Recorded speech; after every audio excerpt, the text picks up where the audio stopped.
Hello বন্ধুরা, তোমার সকলে কেমন আছো? আশা করি সকলেই ভালো আছো। আজকে আমি তোমাদের জন্য নিয়ে এসেছি তোমাদের রিকোয়েস্ট করা 1 বছর আগে রিলিজ হওয়া সেই অস্থির একটি ডঙ্গুয়া। যারা ব্যাটল টুরস দেখবেন ডঙ্গুয়াটি দেখো, তাদের জন্য এই ডঙ্গুয়াটি দেখা খুবই জরুরি। আশা করি প্রথম দুটি এপিসোড দেখলে এই ডঙ্গুয়াটি তোমাদের কাছে অনেক ভালো লাগবে। এই কাহিনী এমন একটি ওয়ার্ল্ডের, যে ওয়ার্ল্ডের একদিকে ছিল ব্যাটল টুরস দ্য হেভেনের জাউয়ান, যে কিনা সকলের সামনে জ্বলে ওঠা এক চাঁদ, অন্যদিকে আমাদের হিরো ড্রাগন প্রিন্স ইয়ান। এই কাহিনী তো সকলের কাছেই পরিশুদ্ধ, ইতিহাসের বইগুলোতে করে লেখা। প্রিন্স ইয়ান যখন ছোট ছিল তখন তার থেকে তার ডেস্টিনি ছিনিয়ে নেওয়া হয়, যে কিনা জন্মই হয়েছিল রাজ করার জন্য, কিন্তু তাকে তার ভাগ্য বানিয়ে দেয় একজন সাধারণ মানুষ, এক ইউজলেস, যে কিনা কখনো কাল্টিভেশন করতেই পারবে না। তার ভিতর ছিল ড্রাগন কিলিং প্রয়োজন, যে কারণে তার মরণ যে কোনো সময় হতে পারে। প্রিন্স ইয়ান হার মানতে রাজি নয়, তার ফ্যামিলির সমস্ত শত্রুর সাথে সে ফাইট করতে চায়। তাই সে কাল্টিভেশনের পথ বেছে নেয়। একটা সাধারণ মানুষ থেকে আস্তে আস্তে একটা সেন্ট গড হয়ে যায়। তার ফ্যামিলির সমস্ত শত্রুদের থেকে একটা একটা করে বদলা নেয়। এই কাহিনীর শেষের দিকে ব্যাটল টুরস দ্য হেভেনের জাউয়ান, মার্শাল ইউনিভার্সের লিং দুয়ান, গ্রেট রুলারের মুসান এবং ড্রাগন প্রিন্স ইয়ান সকলে একসাথে মিলে সেই ওয়ার্ল্ডের সব থেকে বড় গডের সাথে ফাইট করে এবং তারা বিজয় হয়। এটা তো ছিল এই কাহিনীর সর্বশেষ অংশ। চলো এই কাহিনী শুরু থেকে দেখি। এই কাহিনীর শুরুর দিকে আমাদেরকে দেখানো হয় সেই জাও প্যালেসের সিন, যেখানে একটি ছেলে অনেক কষ্টে ছটফট করতেছে। আসলে এই ছেলে আর কেউ নয়, এই ছেলে হলো আমাদের হিরো ড্রাগন প্রিন্স ইয়ান। তার মা তার পাশে বসে কিছু রক্তের স্যাক্রিফাইসের মাধ্যমে তার প্রয়োজনগুলো শেষ করার চেষ্টা করছিল, কিন্তু সেখানে অনেক এনার্জি পাওয়ার একত্রিত হয়ে ব্লাস্ট হয়ে যায়, যে ব্লাস্টের পাওয়ার মিস কিনিউকে পিছনে সরিয়ে দেয়। তখনই প্রিন্স ইয়ানের ভিতর থেকে একটি রেড কালারের ড্রাগন বাইরে হয়ে উপরের দিকে চলে যায় এবং সেটা ব্লাস্ট হয়ে হাজারো টুকরো টুকরো হয়ে আবারও প্রিন্স ইয়ানের ভিতরে চলে যায়। প্রিন্স ইয়ান এবার একদম শান্ত হয়ে যায়। সেখানে থাকা ডাক্তার প্রিন্স ইয়ানকে চেক করা শুরু করে। চেক করা শেষ হয়ে গেলে তার ফাদারকে বলে, প্রিন্স ইয়ান এখন একদম ঠিক আছে, আমার মনে হয় না আগামী 3 বছরের ভিতর ড্রাগন কিলিং প্রয়োজন তার উপর আবার অ্যাটাক করবে, অর্থাৎ আগামী 3 বছর পর্যন্ত প্রিন্স ইয়ান একদম ঠিক থাকবে। যাও কিং তার কথাগুলো শোনার পর তার ছেলের জন্য অনেক কষ্ট হচ্ছে। সেই ডাক্তারকে জিজ্ঞাসা করে প্রিন্স ইয়ানের ভিতরে কি 8 মেইনটেনেন্স কোন রকম অনুমান করা যায়। ডাক্তার বলে, মহামান্য কিং, ড্রাগন প্রিন্স ইয়ানের যত বছর বয়স হয়েছে এত বছর বয়সে সকলের 8 মেইনটেনেন্স অনুমান করা সম্ভব, চাই সেটা ওপেন হোক বা না হোক, কিন্তু প্রিন্স ইয়ান একটু ভিন্ন, তার ভিতর কোনো মেইনটেনেন্সই নাই, সে কখনো কাল্টিভেশন করতেই পারবে না, অর্থাৎ তাকে সবসময় সাধারণ মানুষ হয়ে থাকতে হবে। এই কথাগুলো শোনার পর জাও কিং এবং তার ওয়াইফ দুজনই উদাস হয়ে যায়। মিস কিনিউ ফিল করতে আছে সে কিছু ব্লাড স্যাক্রিফাইস করার কারণে সে কিছুটা দুর্বল হয়ে যায়। এটা দেখে ডাক্তার বলতে আছে, রানী প্লিজ নিজেকে সামনে রাখেন, নয়তো আপনি অনেক অসুস্থ হয়ে পড়বেন। কিন্তু এক মা তার ছেলের এই করুণ অবস্থা দেখলে কিভাবে নিজেকে শান্ত রাখতে পারে। তাই মিস কিনিউ উদাস হয়ে বলতে আছে, ড্রাগন প্রিন্স ইয়ানের ভিতরে থাকা সেই প্রয়োজন প্রত্যেক 3 বছর পর পর তার উপর হামলা করে এবং প্রত্যেক 3 বছর পর পর আগের তুলনায় অনেক শক্তিশালী হয়ে হামলা করে। সেই ডাক্তার অনেক আফসোসের সাথে বলতে আছে, হ্যাঁ এটা সত্য, প্রত্যেক 3 বছর পর পর আরো শক্তিশালী হামলা করে, এমনকি আগামী 3 বছর পর এখনের তুলনায় আরো শক্তিশালী হয়ে তার উপর হামলা করবে। তখন যদি প্রিন্স ইয়ান এই প্রয়োজন কোন রকমই সারপ্রাইজ করতে না পারে, তাহলে হয়তো সে সেখানেই মারা যাবে। এই কথাগুলো শোনার পর জাও কিং এবং তার ওয়াইফ দুজনই একদম উদাস হয়ে যায়, তাদের ছেলের জন্য অনেক কষ্ট হচ্ছে। তখনই প্রিন্স ইয়ানের হুঁশ ফিরে আসে, সে উঠে বলে, তাহলে আমার কাছে এখনো 3 বছর সময় আছে। ফাদার, আমি মরার আগে জানতে চাই আমার ভিতর ড্রাগন কিলিং প্রয়োজন কোথা থেকে এসেছে। জাও কিং অনেক সাহস নিয়ে বলতেছে, তুমি কি গ্রেট উ এম্পায়ারের কখনো নাম শুনেছো? প্রিন্স ইয়ান উত্তরে বলে, হ্যাঁ, আজ থেকে 12 বছর আগে উ ফ্যামিলি এই এম্পায়ার তৈরি করেছে, তাই তাদের ব্যাপারে সকলেই জানে। জাও কিং বলতে আছে, আজ থেকে 13 বছর আগে এই উ ফ্যামিলির লোকগুলো বর্ডার পাহারা দেওয়ার কাজ করতো। গ্রেট উ এম্পায়ারের আগে গ্রেট জাও এম্পায়ার ছিল। প্রিন্স ইয়ান এটা শুনে পুরো অবাক হয়ে যায়, কেননা সে কখনো ভাবতেই পারেনি তাদের জাও ফ্যামিলি একদিন এতটা গ্রেট ছিল। জাও কিং বলতে আছে, সবকিছু ঠিকঠাকই ছিল, তবে সেদিন রাতের কথা, যেদিন তুমি জন্মগ্রহণ করেছিলে, তারপর আমাদেরকে সেই 13 বছর আগের সিন দেখানো হয়। জাও কিং তার সৈন্যদের নিয়ে প্লেসের বাইরে অপেক্ষা করেছিল, তখনই প্লেসের উপরে একটি ড্রাগন দেখা যায়, অর্থাৎ মিস কিনিউ এমন একটি ছেলেকে জন্ম দিয়েছে যে কিনা হোলি ড্রাগনের বরদান নিয়ে জন্মগ্রহণ করেছে, এবং সেই সময় থেকেই তার আর্ট ও মেইনটেনেন্স ওপেন হয়ে যায়, যে কারণে সেখানে থাকা সকল লোকই জাও কিংকে খুশি সংবাদ দেয়, মোবারকবাদ দেয়। কিন্তু এই খুশি বেশিক্ষণ থাকেনি, কেননা সেখানে আরো দুটি বিস্ট দেখা যায়, একটি হলো স্পল পাইথন, আরেকটি হলো স্পল ইগল, অর্থাৎ এই একই সময় আরো দুটি সন্তান জন্মগ্রহণ করেছে। তখনই তাদের উপর সামনের দিক থেকে গোল্ডেন এনার্জির অ্যাটাক হয়। জাও কিং এটাগুলো ডজ করে উপরের দিকে চলে আসে এবং বলে, উ জুয়াং, শেষ পর্যন্ত তোমার সত্যিটা দেখিয়ে দিলে, এত বড় সাহস তুমি কোথায় পেয়েছো যে জাও এম্পায়ারের বিরুদ্ধে চলে গেছো? উজওয়ান বলতে আছে, দীর্ঘ 6 বছর ধরে তোমাদের খেদমত করে আসতেছি, অপেক্ষায় ছিলাম তোমাদের ফ্যামিলিতে কখন স্পল হোলি ড্রাগন উদিত হয়, আর সেটা আজকে উদিত হয়েছে। এটা বলে সে জাও কিং এর উপর অ্যাটাক করে দেয়। নিচের দিকে উ ফ্যামিলির সৈন্যরা জাও ফ্যামিলির সৈন্যদের উপর যুদ্ধ ঘোষণা করে হামলা করে দেয়। উপরের দিকে উজ্জ্বল এবং জাও কিং ফাইট করতেছে। উজ্জ্বল বলতেছে আমার বলতে অনেকটাই কষ্ট হচ্ছে, আমাদেরকে এক সময় একটা ভবিষ্যৎবাণী করে দেওয়া হয়েছে, এমন একটি সময় আসবে যে সময় আসমানে একটি স্মল ড্রাগন প্রকাশ পাইবে, কিন্তু একটি স্মল পাইথন এবং একটি স্মল ইগল সেই ডেস্টিনি ছিনিয়ে নেবে এবং উ ফ্যামিলি ভাগ্য পরিবর্তন হয়ে যাবে। জাও কিং তো উজ্জ্বলের উপর একটা পর একটা অ্যাটাক করতে গিয়েছে, কিন্তু উজ্জ্বলের উপর জাও কিং এর কোনো অ্যাটাকের আসরই করতেছে না। উজ্জ্বল বলতেছে তোমার ছেলে আজকে হোলি ড্রাগনের পাওয়ার নিয়ে জন্মগ্রহণ করেছে, অন্যদিকে আমার ওয়াইফও আজকে দুটি সন্তানের জন্ম দিয়েছে, একজনের কাছে স্মল পাইথন এবং অন্যজনের কাছে স্মল ইগল পাওয়ার রয়েছে। এটা বলে তার তলোয়ারের মাধ্যমে জাও কিং এর উপর অ্যাটাক করে দেয়। জাও কিং তার তলোয়ারের মাধ্যমে কোন রকম সে অ্যাটাকটি ঠেকিয়ে ফেলে।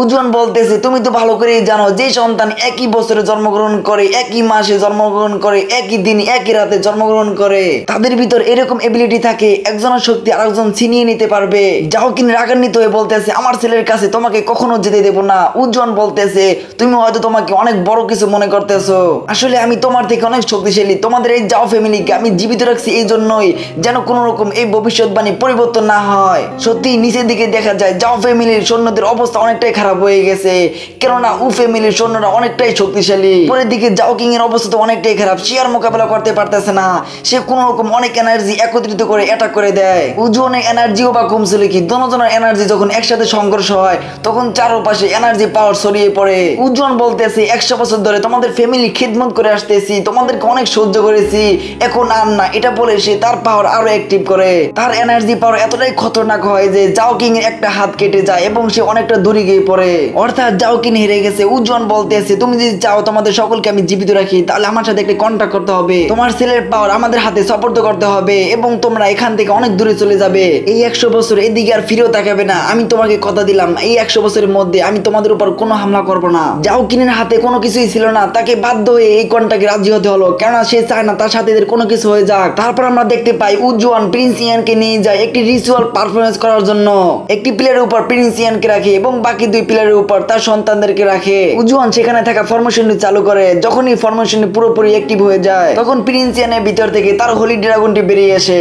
উজ্জ্বলের সন্তানদের ভিতর থেকে বেরিয়ে এসে একটি ইগল এবং একটি পাইথন পাওয়ার এনার্জি এবং তা আসমানের দিকে চলে যায়। সেই ইগল এবং পাইথনটি সেই হোলি ড্রাগনের উপর অ্যাটাক করে দেয়। যেহেতু তারা দুইজন ছিল এই জন্য হোলি ড্রাগনটি তাদের সাথে পারতেছে না, তারা হোলি ড্রাগনটিকে পুরোপুরি খেয়ে ফেলে, অর্থাৎ উজ্জ্বলের সন্তানরা প্রিন্স ইয়ানের ডেস্টিনি ছিনিয়ে নিয়েছে। এটা দেখে উজ্জ্বল অনেকটাই খুশি হচ্ছে, কিন্তু যখনই প্রিন্স ইয়ানের দিকে তাকায় তখনই দেখতে পায় প্রিন্স ইয়ানের ভিতর থেকে অনেক রেড এনার্জি বাহির হচ্ছে। এটা দেখে সে পুরোই অবাক হয়ে যায় এবং বলতেছে আমি তো এই ছেলের সমস্ত পাওয়ারই ছিনিয়ে নিয়েছি, তাহলে তার ভিতর থেকে এরকম কি এনার্জি বাইর হচ্ছে? বন্ধুরা এটা হলো সেই এনার্জি যা আমরা ড্রাগন ক্লিন পয়জন নামে জানি। প্রিন্স ইয়ানের উপর প্রত্যেক 3 বছর পর পর এই পয়জন হামলা করে।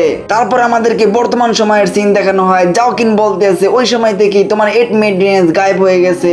জাও কিং এর তো অনেক কষ্ট হচ্ছে তার ছেলের জন্য, মিস কিনিও তো কান্না করে দিয়েছে এবং বলতেছে আমাদেরকে মাফ করে দিও, আমরা তোমাকে রক্ষা করতে পারিনি। মিস কিনিও এতটা ইমোশন হওয়ার কারণে তার শরীরের অবস্থা অনেকটাই খারাপ হতে লাগলো। এটা দেখে প্রিন্স ইয়ান তার মাকে ধরে সেখানে বসিয়ে দেয়। সেখানে থাকা ডাক্তার বলতেছে প্রিন্স তোমার ভাগ্য তো অনেকটাই ভালো যে এরকম একটা মা পেয়েছো, মিস কিনিও অনেকটাই মহান। প্রত্যেক 3 বছর পর পর ড্রাগন ক্লিন পয়জন তোমার উপর হামলা করে, কিন্তু তোমার মা মিস কিনিও তার রক্ত স্যাক্রিফাইসের মাধ্যমে তোমাকে রক্ষা করে। সত্যি তো এটাই, যদিও বা তুমি নতুন জীবন পেয়েছো, যদিও বা তোমার হায়াত বেড়ে গেছে, কিন্তু মিস কিনিও এরকমটা করার কারণে তার শরীর অবস্থা অনেকটাই খারাপ হয়ে যাচ্ছে, এমনকি তার হায়াত অনেকটাই কমে গেছে।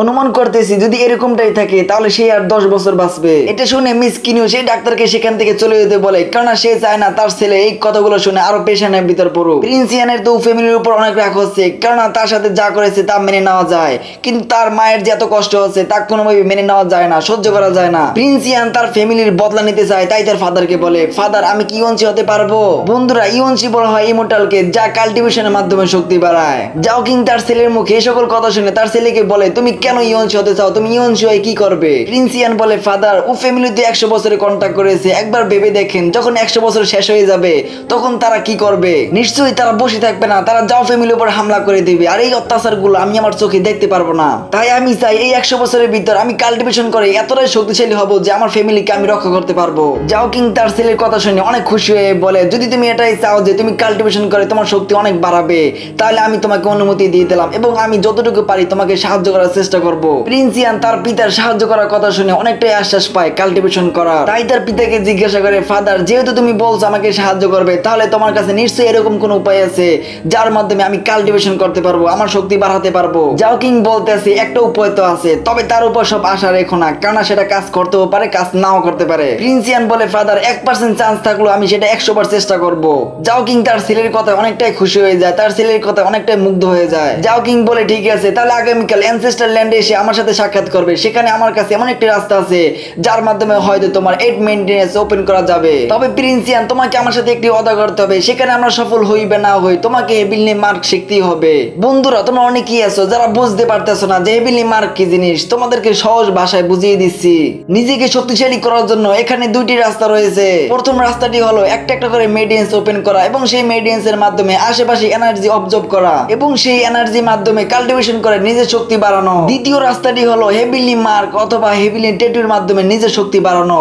যে ব্যক্তি হেভিলি মার্ক শিখে পুরোপুরি মাস্টার হয়ে যাবে তার শক্তি অনেকটাই বুস্ট হয়ে যাবে। যেমন একটি হলো মেটাল স্কিন মার্ক, দ্বিতীয়টি হলো লাইট বডি মার্ক, তৃতীয়টি হলো র্যাম্বেজ বুল মার্ক। কেউ যদি তার শরীরে র্যাম্বেজ বুল মার্ক লাগায় তার শক্তি অনেকটাই বেড়ে যায়। এমনই করে কেউ যদি পায় লাইটিং বডি স্কিন লাগায় তার স্পিড অনেকটাই বেড়ে যায়। কেউ যদি মেটাল স্কিন মার্ক ব্যবহার করে তাহলে তার শরীর অনেকটাই স্ট্রং হয়ে যায়। এই মার্ক গুলোকে বলা হয় হেভিলি মার্ক বা হেভিলি ট্যাটু। এই হেভিলি মার্ক সম্পর্কে অনেক লোকই জানে না, অনেকেই গুরুত্ব দেয় না। যারা জানে তারা বুঝে এই হেভিলি মার্ক কতটাই পাওয়ারফুল, কতটাই শক্তিশালী। যাও কিন্তু তার ছেলেকে এই মার্ক গুলো শেখার কথাই বলছিল। প্রিন্স ইয়ান বলে ঠিক আছে, আমি যতটা সম্ভব চেষ্টা করব এই মার্ক গুলো শেখার। তারপর আমাদেরকে দেখানো হয় গ্রেট যাও একাডেমি, যেখানে এক মাস্টার সকলকে মার্ক শেখাচ্ছে। এখানে থাকা বেশিরভাগ ছাত্র মার্ক শেখার মধ্যে কোনো মন নেই, মার্ক শেখে তাদের কোনো স্পৃহাই নেই। কিন্তু প্রিন্স ইয়ান একটু ভিন্ন, তার সমস্ত ধ্যান এই মার্ক শেখার প্রতি। সে একটি পুরুষের মাধ্যমে একটি মার্ক আর্ট করছিল, সেই মার্কটির নাম হলো লাইটিং বডি মার্ক। এই মার্ক যদি কেউ ব্যবহার করে তাহলে তার স্পিড অনেকটাই বেড়ে যায়। তখনই আমরা দেখতে পাই প্রিন্স ইয়ানের কাছে একটি মেয়ে উঠে আসে, যে মেয়েটির নাম হলো ইউবি।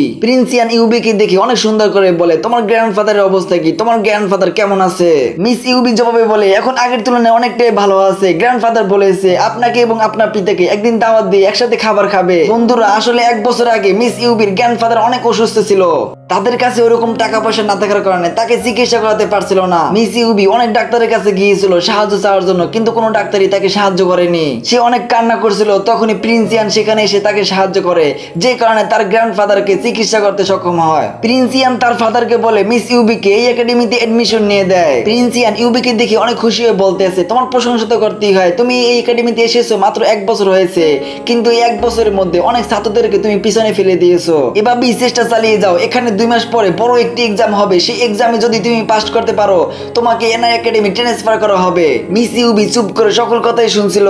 তখনই জুলিন নামে একটি ছেলে হেসে দেয়, তার হাতে ছিল মিস ইউবির জেট প্যাটার্ন। সে বলে ওঠে আমার মনে হয় না মিস ইউবি সেই এক্সামে পার্টিসিপেট করতে পারবে। প্রিন্স ইয়ান এটা দেখি অনেকটা অবাক হয়ে মিস ইউবিকে জিজ্ঞাসা করে তোমার জেট প্যাটার্ন সে জুলিনের কাছে কিভাবে গেল? তখনই লিনচি নামে ছেলেটি বলে ওঠে আসলে সেই ছেলেটি অনেকটাই খারাপ, সে যাও ফ্যামিলির নামে অনেকটাই খারাপ খারাপ কথা বলছিল, এমনকি তোমার পিতা যাও কিং এর নামে অনেক খারাপ কথা বলছিল। এটা তো মিস ইউবি কোনোভাবেই সহ্য করতে পারেনি, তাই তাকে ওয়ার্নিং দিয়েছিল সে যেন যাও ফ্যামিলির নামে আর কখনোই খারাপ কথা না বলে। কিন্তু সেই ছেলে তো একটু এরোগেন্ট পদের, তাই সেই ছেলে মিস ইউবিকে বলে দেয় তোমার যদি এতটাই সাহস থাকে তাহলে আমার সাথে ফাইট করো, ফাইটে যদি তুমি আমাকে হারাতে পারো তাহলে যাও ফ্যামিলির নামে যতগুলো খারাপ কথা বলছি তার জন্য আমি ক্ষমা চাবো, কিন্তু তুমি যদি হেরে যাও তাহলে তোমার জেট প্যাটার্ন আমাকে দিয়ে দিতে হবে। বাস মিস ইউবি সেই ফাইটে হেরে গিয়েছিল, তাই তার জেট প্যাটার্ন সে নিয়ে গেছে। জুলিনের উপর লিনচির তো অনেক রাগ হচ্ছে, তাই তাকে বলে তুমি এতটা খারাপ কিভাবে হলে যে একটি মেয়েকেও ছাড় দিলে না? জুলিন বলে আমি তো কোনো কিছু এখানে খারাপ দেখতেছি না, আমি তো তার সাথে খুবই সম্মানের সাথে ফাইট করেছি এবং আমার পাওনা আমার পুরস্কার নিয়েছি। প্রিন্স ইয়ান দেখতেছে এভাবে কোনো কিছু হবে না, তাই লিনচিকে চুপ করে জুলিনের কাছে যায় এবং তার জেট প্যাটার্ন জুলিনের সামনে রেখে বলে আমি তোমাকে ফাইটে চ্যালেঞ্জ করছি, যদি তুমি আমাকে ফাইটে হারাতে পারো তাহলে তুমি আমার জেট প্যাটার্ন নিয়ে যাও, কিন্তু তুমি যদি ফাইটে হেরে যাও তাহলে তোমাকে মিস ইউবির জেট প্যাটার্ন ফেরত দিতে হবে। জুলিন তো সাথে সাথেই রাজি হয়ে যায়, কিন্তু মিস ইউবির অনেকটাই চিন্তা হচ্ছে। প্রিন্স ইয়ান তাকে সান্ত্বনা দিয়ে বলে চিন্তা করো না, আমি নিজেকে রক্ষা করতে পারবো। তারপর তারা বাইরে চলে আসে ফাইট করার জন্য।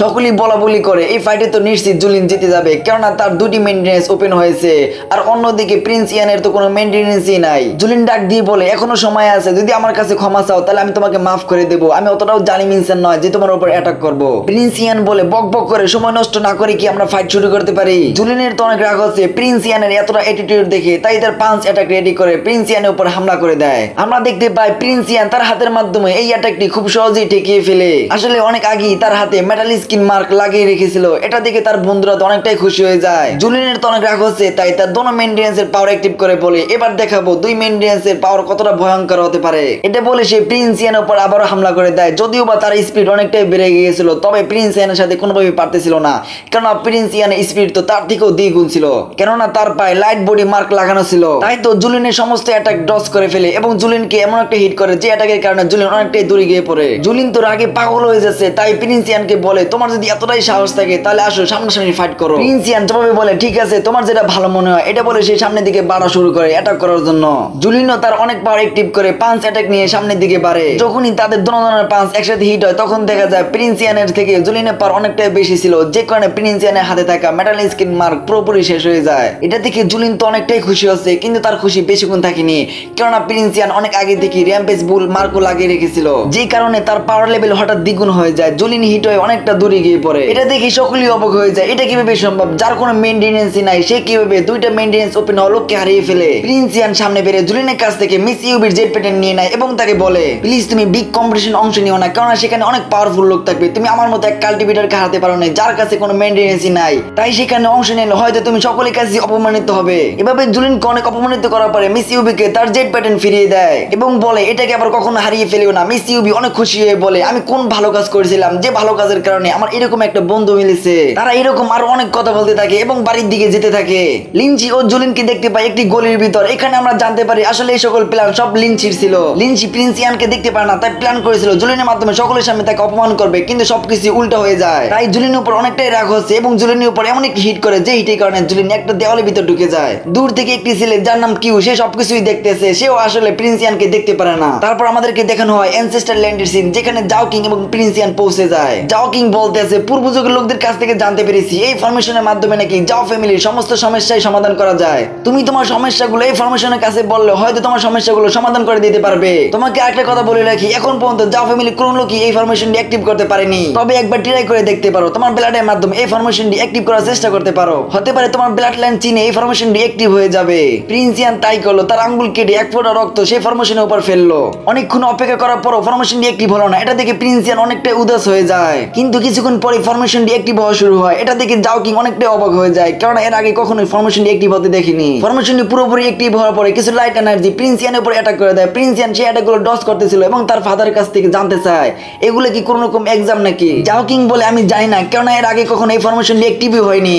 লাইট এনার্জি তো আস্তে আস্তে বাড়তেছিল এবং প্রিন্স ইয়ানের উপর অ্যাটাক করতেছিল। প্রিন্স ইয়ান কোনো রকম সেই অ্যাটাকগুলো ডজ করতেছিল, কিন্তু এনার্জি বেড়ে যাওয়ার কারণে সব এনার্জি ডজ করতে পারতেছে না, কিছু এনার্জি তার সাথে হিট হয়। জাও কিং এটা দেখে তার অনেকটাই কষ্ট হচ্ছে এবং তাকে বলতে আছে তুমি ফরমেশন থেকে বেরিয়ে আসো, নয়তো তুমি মারা যাবে, হয়তো আমরা অন্য কোনো রাস্তা খুঁজে নিতে পারবো। জাও কিং তো কোনোভাবেই সহ্য করতে পারতেছে না, তাই ফরমেশনটি ভাঙার অনেক চেষ্টা করতেছে, কিন্তু এইদিকে প্রিন্স ইয়ান কোনোভাবেই হার মানতে রাজি নয়। তাই সে সেখানেই দাঁড়িয়েছিল, তখনই একটি এনার্জি অ্যাটাক তার সাথে হিট হয়, যে কারণে সে নিচে পড়ে যায় এবং বেহুশ হয়ে যায়। প্রিন্স ইয়ানের মনে পড়ে তার পিতার হাত কিভাবে কেটে গেছে, তার মা কিরকম কষ্ট করতেছে। সে বলতেছে আমি কোনো রকমে হার মানতে পারবো না, আমাকে বদলা তো নিতেই হবে, আমাকে এখন বেহুশ হওয়া চলবে না। তাই সে সেখান থেকে উঠে যায় এবং বলে আমাকে শক্তিশালী হওয়ার জন্য যা করতে হবে তাই করবো, সর্বশেষ পর্যন্ত চেষ্টা করে যাব।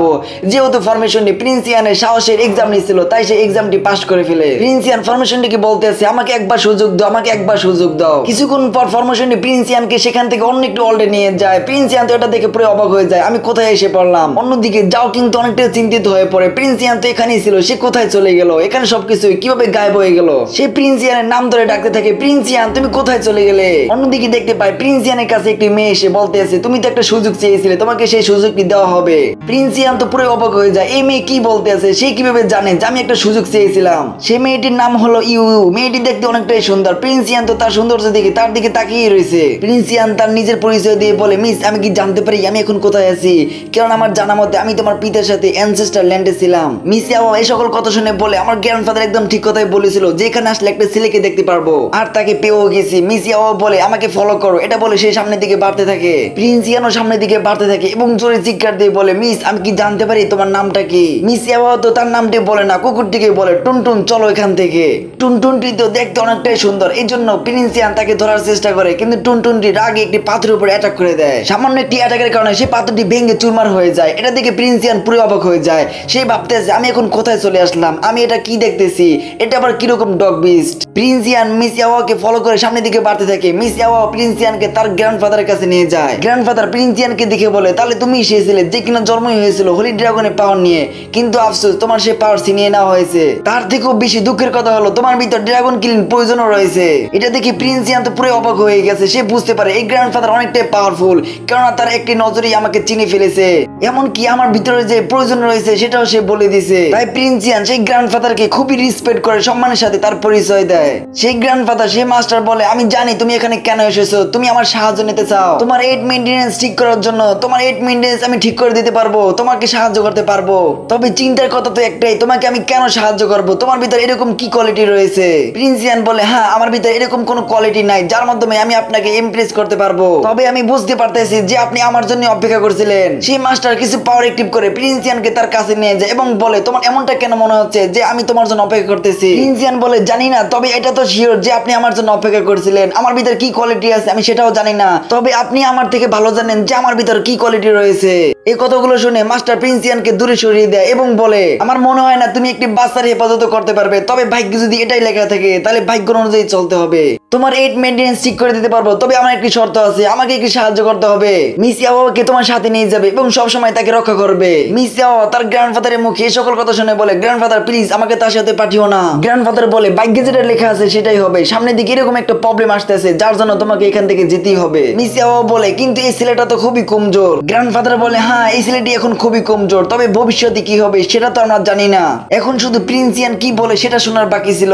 প্রিন্স ইয়ান বলে, হ্যাঁ আমি এখন খুবই কমজোর, তবে আপনি যদি এই মেয়েটির দায়িত্ব আমার হাতে তুলে দেন তাহলে আমি আপনার কাছে ওয়াদা করতেছি এই মেয়েটিকে আমি সবসময় রক্ষা করবো, এমনকি এই মেয়েটিকে যদি কেউ টাচ করতে যায় তাহলে আমাকে মেরে আমার লাশের উপর থেকে যেতে হবে। সে মাস্টার প্রিন্স ইয়ানের কথা শুনে পুরো ইমপ্রেস হয়ে যায় এবং প্রিন্স ইয়ানের নিচে একটি পোর্টাল ওপেন করে দেয়। প্রিন্স ইয়ান সেই পোর্টালের ভিতর চলে যায় যেখানে ছিল খুবই অন্ধকার। প্রিন্স ইয়ান বলতে আছে, আমি এখন কোথায় চলে আসলাম? আসলে গ্র্যান্ডফাদার মূলত চাই কি প্রিন্স ইয়ান সে অন্ধকারের ভিতর দিয়ে সামনের দিকে বাড়তে থাকে। তখনই সেখানে একটি রেড কালারের মস্টার এসে পড়ে যেটি প্রিন্স ইয়ানের উপর হামলা করে দেয়। প্রিন্স ইয়ান তার সাথে ফাইট করা শুরু করে। প্রিন্স ইয়ান রেমবেজ বুল মার্ক অ্যাক্টিভ করে সে মস্টারের উপর এমন একটি পাঞ্চ হিট করে যে পাঞ্চের কারণে সেই মস্টার সেখানেই শেষ হয়ে যায়। সেই মস্টার সেখানে শেষ হওয়ার কারণে তার ভিতরে যে রেড এনার্জি ছিল তা প্রিন্স ইয়ানের ভিতরে চলে যায় এবং আস্তে আস্তে মেইনটেনেন্স ঠিক হতে থাকে। তখন প্রিন্স ইয়ান বুঝতে পারে আসলে গ্র্যান্ডফাদার তার মেইনটেনেন্স ঠিক করার জন্য এখানে পাঠিয়েছে, তাকে এখানে থাকা সমস্ত রেড মস্টার গুলোকে মারতে হবে। প্রিন্স ইয়ান সামনের দিকে বাড়তে আছে, তখনই অনেক রেড মস্টার একসাথে প্রিন্স ইয়ানের উপর হামলা করে দেয়। প্রিন্স ইয়ানের কাছে ছিল 3 ধরনের হেভিলি মার্ক, আর এই হেভিলি মার্কের মাধ্যমে প্রায় অর্ধেক রেড মস্টার গুলোকে মেরে ফেলে। প্রিন্স ইয়ান সেই মস্টার গুলোর সাথে ফাইট করতে করতে সে নিজেও নিচের দিকে পড়ে যায়। ভাবতেছে এই হেভিলি মার্ক গুলো শুধু 3 মিনিট অ্যাক্টিভ থাকে, এই 3 মিনিটের মধ্যে আমাকে কিছু একটা করতে হবে, আমাকে এখান থেকে বের হতে হবে। কিন্তু তখন দেখতে পায় সমস্ত রেড মস্টার গুলো একসাথে মিলিত হয়ে একটি পাইথনের আকৃতি ধারণ করে এবং প্রিন্স ইয়ানের উপর হামলা করে দেয়। প্রিন্স ইয়ান তার রেমবেজ বুল মার্ক নিয়ে সামনে বাড়ে, পাইথনের উপর জোরে একটি পাঞ্চ হিট করে দেয়। পাইথনটি সেখানে শেষ হয়ে যাওয়ার কারণে পাইথনের ভিতর যত এনার্জি ছিল তা সব প্রিন্স ইয়ানের ভিতর আসতে শুরু করে, যে কারণে প্রিন্স ইয়ানের অনেকটাই কষ্ট হচ্ছে, এমনকি সে সেখানে মারাও যেতে পারে। কিন্তু তখনই তার মনে পড়ে তার ফ্যামিলির কথা, তার বাবার কথা, তার মায়ের কথা। তাই সে আগে বলা শুরু করে, আমাকে এইভাবে হার মানলে হবে না, আমার অনেক আপনজন আছে, তাদেরকে আমাকেই রক্ষা করতে হবে। প্রিন্স ইয়ান অনেক কষ্টে সেই রেড এনার্জি গুলো আস্তে আস্তে কাবু করতে সক্ষম হয়। তারপর আমরা দেখতে পাই প্রিন্স ইয়ান যখন তার চোখ খুলে তখন দেখতে পাই সে আবার এই দুনিয়া ফিরে এসেছে। দাঁড়িয়ে বলে, ওসব কি ছিল এতটা ভয়ঙ্কর? গ্র্যান্ডফাদার বলে, তোমার ভিতর ফিল করো, তোমার মেইনটেনেন্স ঠিক হয়ে গেছে। প্রিন্স ইয়ান তাই করে, তার শরীর যখন চেক দেয় তখন দেখতে পায় তার 8 মেইনটেনেন্স ঠিক হয়ে গেছে। প্রিন্স ইয়ান এটার জন্য তো অনেকটাই খুশি। গ্র্যান্ডফাদার বলতে আছে, যখন তোমার জন্ম হয়েছিল তখনই তোমার 8 মেইনটেনেন্স ওপেন হয়ে গেছিল, কিন্তু তখন তোমার সাথে যা হয়েছিল সেজন্য 8 মেইনটেনেন্স গুলো তোমার শরীরের ভিতর এমন ভাবে লুকিয়ে গিয়েছিল যে তুমি নিজেও তা ফিল করতে পারোনি। কিছুক্ষণ পূর্বে তুমি যে ট্রায়াল দিছিলে সেখানে তোমার মরা নিশ্চিত ছিল, কিন্তু তুমি কোনো রকম ভয় না পেয়ে সামনের দিকে বাড়তেছিলে, যেই কারণে তোমার 8 মেইনটেনেন্স ঠিক হয়ে গেছে। প্রিন্স ইয়ান বলতেছে, আমাকে যদি শক্তিশালী হওয়ার জন্য মৃত্যুর রাস্তা দিয়েও সামনে যেতে হয় তাও যাবো। গ্র্যান্ডফাদার তো প্রিন্স ইয়ানের উপর অনেকটাই খুশি হয়ে যায় এবং বলে, তোমার 8 মেইনটেনেন্স ঠিক হয়ে গেছে কিন্তু ওপেন হয় নাই, তাই তোমাকে পরিশ্রম করে এই মেইনটেনেন্স গুলো একটা একটা করে ওপেন করতে হবে। তবে তোমাকে একটা কথা বলে রাখি, এমনি সাধারণ মানুষ তাদের মেইনটেনেন্স ওপেন করার জন্য যে কষ্টগুলো করে, যে পরিশ্রম করে, তার থেকে তোমাকে ডাবল কষ্ট করতে হবে, ডাবল পরিশ্রম করতে হবে। প্রিন্স ইয়ান বলে, চিন্তা করবেন না, একটা সুযোগ তো আছেই আমার কাছে। গ্র্যান্ডফাদার বলে, ঠিক আছে, তবে তোমাকে আরেকটি কথা মনে রাখতে হবে, মিস ইয়াওকে তোমার সবসময় প্রোটেক্ট করতে হবে, রক্ষা করতে হবে। কিছু কিছু কারণে মিস ইয়াও তার এনার্জি পাওয়ার ব্যবহার করতে পারতেছে না। প্রিন্স ইয়ান ভাবতেছে মিস ইয়াওকে প্রোটেক্ট করার জন্য সময় মতো কি শক্তিশালী হতে পারবে, তার অনেক চিন্তা হচ্ছিল, তাই গ্র্যান্ডফাদারের কাছে সাহায্য চায়। গ্র্যান্ডফাদার বলে, আমি কোন আউটসাইড লোকদেরকে আমার টেকনিক শিখাই না। প্রিন্স ইয়ান খুবই চালাকির সাথে বলে, এই প্রিন্স ইয়ান এখন থেকে আপনার স্টুডেন্ট, তো মাস্টার এখন তো আপনার টেকনিক গুলো আমাকে শিখাতে পারবে। মাস্টার প্রিন্স ইয়ানের কথা শুনে পুরো ইমপ্রেস হয়ে যায় এবং বলে তুমি তো খুবই চালাক, এমনিতেই ভাগ্য হয়তো এটাই চাই, তাই তো তুমি আমাদের এখানে আসতে পেরেছো। মাস্টার তার সমস্ত টেকনিক প্রিন্স ইয়ানের ভিতর ট্রান্সফার করা শুরু করে। সব টেকনিক গুলো দেওয়া হয়ে গেলে বলে তোমাকে যে টেকনিক গুলো দিয়েছি এই টেকনিক গুলো তুমি এখন শিখতে পারবে না, যখন তোমার 8 মেডিয়ান্স ওপেন হয়ে যাবে তখন তুমি এই টেকনিক গুলো শিখতে পারবে। তবে একটি টেকনিক আছে যেটি 8 মেডিয়ান্স ওপেন হওয়ার আগেও তুমি শিখতে পারবে, সেটি হলো ড্রাগন ব্রাথ টেকনিক। এটা হলো এমন একটি টেকনিক যে টেকনিক ব্যবহার করে তোমার 8 মেডিয়ান্স খুবই দ্রুত ওপেন করতে পারবে। তোমাকে যখন ফাইট করতে দেখেছিলাম তখন দেখেছি তুমি হেভিলি মার্ক ব্যবহার করেছিলে। আচ্ছা তুমি আমাকে এটা বলো, তুমি কি হেভিলি মার্ক শিখতে আগ্রহী? প্রিন্স ইয়ান বলে হ্যাঁ মাস্টার, আপনি ঠিকই ধরেছেন। এই কথা শুনে মাস্টার তার আরেকটি টেকনিক প্রিন্স ইয়ানকে পাস আউট করে দেয়। সেই টেকনিকটির নাম হলো দা কাউটিক ডিভাইন মিল মেডিটেশন মেথড। এই টেকনিক ব্যবহার করে প্রিন্স ইয়ান তার হেভিলি মার্ক আরো শক্তিশালী বানাতে পারবে। এই টেকনিকের সাথে মাস্টার তাকে একটি বুরুষও দেয়, যে বুরুষটির নাম হলো টিয়ান ইওয়ান বুরুষ। যেহেতু প্রিন্স ইয়ান এখন তার একটা স্টুডেন্ট, তাই তার পক্ষ থেকে এটি ছিল ছোট একটি গিফট বুরুষ। প্রিন্স ইয়ান তো এই বুরুষটির নাম শুনে অবাক হয়ে যায়, কারণ এই বুরুষটি ছিল একটি গড লেভেলের কাল্টিভেটরের, যার নাম সকলেই জানে, সকল জায়গায় পরিচিত। আমার বাবার কাছেও তার নাম শুনেছিলাম। সেই কাল্টিভেটর নাকি অনেক শক্তিশালী ছিল। মাস্টার বলে হ্যাঁ তুমি যা শুনেছো তা সঠিকই শুনেছো, তবে সেই একটি ফাইটের ভিতর মারা যায়। তাই তখন থেকে এই বুরুষটি আমি আমার কাছে রেখে দিই। এই বুরুষটির ভিতর 9টি লেভেল রয়েছে, বিভিন্ন এনার্জির মাধ্যমে একটি একটি করে আনলক করতে হয়। যখন পুরো 9টি লেভেল আনলক হয়ে যাবে তখন যে এটা কত শক্তিশালী হবে তা হয়তো তোমাকে আর বোঝানোর দরকার নেই। প্রিন্স ইয়ান তো টিয়ান ইওয়ান বুরুষ সম্পর্কে অনেক ঘটনাই শুনেছে, তাই শুকরিয়া আদায় করে বলতেছে মাস্টার এখন তো আমি আপনার স্টুডেন্ট, তো এখনো কি আপনার নামটি আমাকে জানাবেন না? মাস্টার বলে হ্যাঁ অবশ্যই, আমার নাম হলো ক্যাং ইওয়ান। আমার নামটি কখনো ভুলে যেও না, হয়তো ভবিষ্যতে কখনো দেখা হতে পারে, আবার নাও হতে পারে। মিস ইয়াওয়ার দিকে তাকিয়ে বলতেছে দেখো ইয়াও, তোমার মনে হয়তো অনেক প্রশ্ন, তবে আমি তোমাকে একটি কথাই বলি, আমি কিছুটা ফিউচার দেখতে পারি, তাই তোমাকে প্রিন্স ইয়ানের সাথে যাওয়াটাই অনেক উত্তম হবে। গ্র্যান্ডফাদার তার কাছ থেকে একটি লকেট বের করে মিস ইয়াওয়াকে দেয় এবং বলে এটি কি তোমার কাছেই রেখো, যখন দেখবে এটি চমকানো শুরু করছে তখন সাবধান হয়ে যাবে, কেননা তখন বুঝতে পারবে আমার শত্রুরা তোমার কাছেই এসে পড়ছে, তোমার লোকেশনে এসে পড়ছে, তোমাকে তালাশ করতেছে। মাস্টার প্রিন্স ইয়ানকে বলতে আছে মিস ইয়াওয়ারের ভিতরে একটি সিল লাগানো আছে, যে সিলের কারণে সে পাওয়ার অ্যাক্টিভ করতে পারে না, তাই তোমাকে তাকে রক্ষা করতে হবে। প্রিন্স ইয়ান ভাবতে আছে মিস ইয়াওয়ারের ভিতরে এই সিলটি কি লাগিয়েছে, কেন লাগিয়েছে, নিশ্চয়ই এর পিছনে বড় কাহিনী আছে, তবে আমার রেপুটেশন অতটা ভালো না যে আমি এই বিষয়ে প্রশ্ন করতে পারবো। তাই সে মাস্টারকে বলে জি মাস্টার আপনার যা হুকুম। মাস্টার ঠিক আছে বলে একটি ফরমেশন অন করে, যে ফরমেশনের মাধ্যমে মিস ইয়াও এবং প্রিন্স ইয়ান দুজনই প্রিন্স ইয়ানে অলরেডি চলে যাবে। যাওয়ার আগে মাস্টার মিস ইয়াওকে বলে হয়তো তোমার সাথে আর কখনো দেখা নাও হতে পারে। মাস্টার প্রিন্স ইয়ানকে বলতে আছে তুমি আমার সাথে ওয়াদা করো যে তুমি সবসময় মিস ইয়াওকে রক্ষা করবে, হেফাজত করবে। প্রিন্স ইয়ান বলতে আছে আপনি আমাকে স্টুডেন্ট বানিয়েছেন, আমাকে অনেক টেকনিক শিখিয়েছেন, আপনার এই স্টুডেন্ট ওয়াদা করতেছে মিস ইয়াওকে রক্ষা করার জন্য যদি আমাকে আমার জীবনও দিতে হয় তাও দিয়ে দেব। কিছুক্ষণের মধ্যে এই ফরমেশন তাদেরকে প্রিন্স ইয়ানের ওয়ার্ল্ডে পাঠিয়ে দেয়। গ্র্যান্ডফাদার বলতেছে আমি কখনো ভাবতেই পারিনি এই শেষ বয়সে আমি একটা স্টুডেন্ট অ্যাকসেপ্ট করবো, তবে কি বা করবো, আমার তো আর কিছু করার ছিল না, কারণ আমার লোকেশন আমার শত্রুরা পেয়ে গেছে। মনে হচ্ছে তাদেরকে আজকে শিক্ষা দিতে হবে। তখন আসমানের দিকে দেখা যায় একটি লাইটিং এর সাথে 3টি কাল্টিভেটর এন্ট্রি নেয়। তারা ছিল গড লেভেলের কাল্টিভেটর। তাদের একজন বলতে আছে তোমাকে অবশেষে পেয়ে গেলাম, তুমি এখানে এসে পালিয়ে আসো, ভালো হবে যদি তুমি সেই মেয়েটিকে আমাদের হাতে তুলে দাও, তাহলে হয়তো তোমার উপর কিছুটা দয়া দেখাতে পারি। বন্ধুরা তোমরা হয়তো এখন বুঝতে পারতেছো মাস্টার ক্যাং ইওয়ান কেন মিস ইয়াওকে এখান থেকে পাঠিয়ে দিয়েছে। মাস্টার ক্যাং ইওয়ান বলতেছে তোমরা হয়তো তোমাদের গ্র্যান্ডফাদারের সমস্ত পাওয়ার দেখতে চাও, তাহলে তোমাদেরকে আজকে আমার সমস্ত পাওয়ার দেখাবো। হয়তো আমি বুড়ো হয়ে গেছি, হয়তো আমি একটু বয়স্ক হয়ে গেছি, তবে আমার ভিতরে এখনো এতটুকু শক্তি আছে যে আমি তোমাদেরকে ধুলোর সাথে মিশিয়ে দিব। এটা বলে মাস্টার ক্যাং ইওয়ান তার পাওয়ার অ্যাক্টিভ করা শুরু করে। সত্যি তার পাওয়ার তো ছিল অনেক, তার শরীরে দেখা যায় অনেক হেভিলি মার্ক লাগানো, আর হ্যাঁ তার সমস্ত টেকনিক প্রিন্স ইয়ানকে শেয়ার করে দিয়েছে, অর্থাৎ প্রিন্স ইয়ানও একদিন তার মতো শক্তিশালী হবে। সেখানে থাকা 3জন গডলি কাল্টিভেটরের ভিতর একজন কাল্টিভেটর মাস্টার ক্যাং ইওয়ানের উপর অ্যাটাক করার জন্য সামনে বাড়ে। মাস্টার ক্যাং ইওয়ান তো তার সমস্ত অ্যাটাকই ডজ করে ফেলে এবং তাকে গোল গোল ঘুরিয়ে দূরে সরিয়ে দেয়। তখনই অন্য একটি গড মাস্টার ক্যাং ইওয়ানের উপর অ্যাটাক করে দেয়। তখন আমরা দেখতে পারি মাস্টার ক্যাং এবং সেই গড দুজনের পাওয়ার লেভেল সেম। মাস্টার ক্যাং ইওয়ান তার হেভিলি মার্কের মাধ্যমে সেখানে একটি স্পেস ক্র্যাক পোর্টাল ওপেন করে এবং তাদের সকলকে নিয়ে স্পেসের ভিতর চলে যায় ফাইট করার জন্য, কারণ সে চায় না সেই প্ল্যানেটে কিছু হোক যে প্ল্যানেটে এখন সে থাকে। স্পেসের ভিতর হয়তো মন খুলে ফাইট করতে পারবে। মাস্টার ক্যাং ইওয়ান তো তাদের 3জনকে অস্থির লেভেলে ধোলাই করতেছে। এখানে ফাইটের সিনগুলো অনেক তাড়াতাড়ি দেখাচ্ছে, যে কারণে বুঝতে অনেকটাই কষ্ট হচ্ছে যে কখন কি হয়। তবে এটা তো দেখা যাচ্ছে মাস্টার ক্যাং ইওয়ান তাদের 3জনের অবস্থাই খারাপ করে দিয়েছে। যখন তারা বুঝতে পারে যে তারা একা একা ফাইট করে মাস্টার ক্যাং ইওয়ানকে কখনোই হারাতে পারবে না, তখন তারা মিলে একটি কম্বাইন অ্যাটাক তৈরি করে। মাস্টার ক্যাং ইওয়ান তার হাতের মাধ্যমে সামান্য কিছু পাওয়ার নিয়ে সেই অ্যাটাক উপর একটি অ্যাটাক করে দেয়। সেই অ্যাটাকটি এতটাই শক্তিশালী ছিল যে সেখানে প্ল্যানেটটি পুরোপুরি ধ্বংস হয়ে যায়। এখানে কি জিতেছে কি হেরেছে তা তো আমাদেরকে দেখানো হয়নি, হয়তো আমাদের সামনের দিকে দেখানো হবে। অন্যদিকে দেখতে পারি প্রিন্স ইয়ান এবং মিস ইয়াও ফরমেশনের মাধ্যমে অ্যানসেস্টার ল্যান্ড পৌঁছে গেছে। সেখানে যাও কিং তার ছেলের জন্য অনেক আগে থেকে অপেক্ষা করছিল। প্রিন্স ইয়ান বলতে আছে মাস্টার ক্যাং ইওয়ান অনেক পাওয়ারফুল, আমার মনে হয় না তাকে কেউ মারতে পারবে। মিস ইয়াও বলে হ্যাঁ আমি সেটাই ভাবি, তবে কেউ যদি তাকে আঘাত করে আমি তাকে খুঁজি, একদিন না একদিন তার প্রতিশোধ নিবই। এখানেই আমাদের 2য় নম্বর এপিসোডটি শেষ হয়ে যায়। বন্ধুরা তোমাদের কাছে যদি এই ডঙ্গটি ভালো লাগে একটি লাইক করে সুন্দর করে একটি কমেন্ট করে যাও।